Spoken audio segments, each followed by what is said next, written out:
നമസ്കാരം, Fox V ന്യൂസിലേക്ക് സ്വാഗതം. അമ്പലപ്പുഴയിൽ ജയിച്ചു കയറും. SDPI വോട്ട് കൂട്ടിയാൽ G സുധാകരൻ വീഴും. സണ്ണി ജോസഫിനെയും KK രമയെയും തോൽപ്പിക്കാൻ കഴിയും.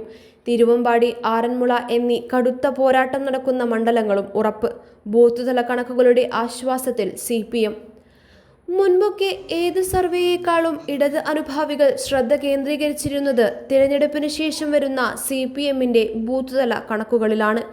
ഉറപ്പായുള്ള വോട്ടുകൾ, എതിരാളിയുടെ വോട്ടുകൾ, സംശയമുള്ള വോട്ടുകൾ എന്നിങ്ങനെ 3 തട്ടിലായി തിരിച്ചുകൊണ്ട് CPM നടത്തുന്ന അവലോകനം പലപ്പോഴും ശരിയാവാറുണ്ട്.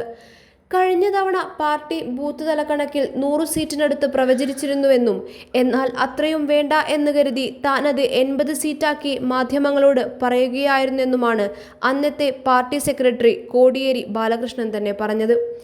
ഇത്തവണയും പോളിംഗ് ശതമാനം ഉയർന്നതിന്റെ പേരിൽ UDF തരംഗമുണ്ടാവുമെന്നും 100 സീറ്റ് കിട്ടുമെന്നുമൊക്കെ പ്രതിപക്ഷ നേതാവ് VD സതീശൻ ആത്മവിശ്വാസം പ്രകടിപ്പിക്കവെയാണ് CPMന്റെ ബൂത്ത് തല കണക്കുകൾ വന്നത്.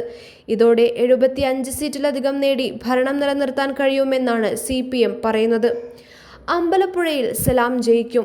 നിയമസഭാ തെരഞ്ഞെടുപ്പിൽ വലിയ ശ്രദ്ധ നേടിയ മണ്ഡലമായ അമ്പലപ്പുഴയിൽ മുൻ മന്ത്രി G സുധാകരനെ തോൽപ്പിക്കാൻ കഴിയുമെന്നാണ് CPM വിലയിരുത്തൽ.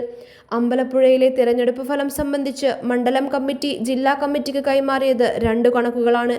CPM സ്ഥാനാർത്ഥിയും സിറ്റിംഗ് MLAയുമായ H സലാം 3800-ൽ പരം വോട്ടുകൾക്ക് ജയിക്കുകയോ 1800 വോട്ടുകൾക്ക് പിന്നിൽ പോവുകയോ ചെയ്യുമെന്നാണ് മണ്ഡലം കമ്മിറ്റിയുടെ കണക്ക്. പാർട്ടിയുടെ മുതിർന്ന നേതാവായിരുന്ന G സുധാകരൻ CPMൽ നിന്ന് രാജിവെച്ച് UDF സ്വതന്ത്ര സ്ഥാനാർത്ഥിയായി മത്സരിച്ച മണ്ഡലമാണ് അമ്പലപ്പുഴ. ഇവിടെ BJP വോട്ടുകൾ കണക്കാക്കാൻ കഴിയാത്തതിനാലാണ് 2 കണക്കുകൾ കൈമാറിയിരിക്കുന്നത്. BJP വോട്ടിൽ ഒരു ഭാഗം G സുധാകരന് പോയി എന്നാണ് വിലയിരുത്തൽ. പക്ഷേ യഥാർത്ഥ കാരണം അതല്ല. മുസ്ലിം ന്യൂനപക്ഷങ്ങളിൽ ഒരു വിഭാഗത്തിന്റെ വോട്ടും H സലാമിനാണ് വീണത്. അമ്പലപ്പുഴ മണ്ഡലത്തിലെ വിവിധ പഞ്ചായത്തുകളിലായി 6 വാർഡുകളിൽ SDPI ജയിച്ചിട്ടുണ്ട്. മൊത്തം 6000-നും 10000-നും ഇടയിലുള്ള ഈ വോട്ട് കൂടി ചേർക്കുമ്പോൾ സുധാകരന്റെ തോൽവി ഉറപ്പാണെന്നാണ് CPM രഹസ്യമായി പറയുന്നത്.